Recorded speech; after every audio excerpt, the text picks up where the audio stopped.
মজা তো অনেক করলাম ফ্রেশার্সে। আজ চলে এসেছি ফ্রেশার্সে কী খেয়েছি সেটার ভিডিও নিয়ে। আমি যেহেতু মাংস খাই না তাই আমি ভেজ প্রেফার করি। সেই জন্য আমার ছিল ভেজ থালি। তো পাতে ফার্স্টেই পড়ে গেল স্যালাড আর লেবু। আর তার একটু পরেই চলে এলো গরম গরম ভেজিটেবল চপ আর সস। চপটা হালকা ভেঙে সস মুখে দিয়ে পুড়তেই দারুণ লেগেছিল। গরম ছিল তবুও ভালো লেগেছিল। সেটা শেষ করতে না করতেই চলে এলো বাসন্তী পোলাও আর চানা পনির। চানা পনিরটা এত গরম ছিল হাতই দেওয়া যাচ্ছিল না।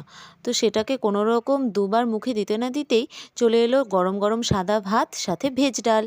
আর তারই সাথে চলে এলো ফুলকপি আলুর তরকারি। তো আমি পোলাওটা শেষ করে গরম ভাতে ডালটা মেখে নিয়ে হালকা লেবু চিপে খেয়ে মুখে পুড়তেই জাস্ট আহা ছিল। তারপর সেটা শেষ করতে না করতেই আবার চলে এলো মটর পনির। সেটা দিয়ে কোনো রকমে খাওয়া কমপ্লিট করেছি। তারপর ছিল চাটনি, তার সাথে খাওয়ার জন্য পাঁপড়। তারপরেই চলে এলো নলেন গুড়ের রসগোল্লা। আর রসগোল্লাটা এত ভালো ছিল আর নরম ছিল, দেখলে হাত দিতেই একেবারে খুলে গেল। এরপর ছিল মুখশুদ্ধি আর ক্যালেন্ডার। সো বাই, দেখা হবে নেক্সট ভিডিওতে।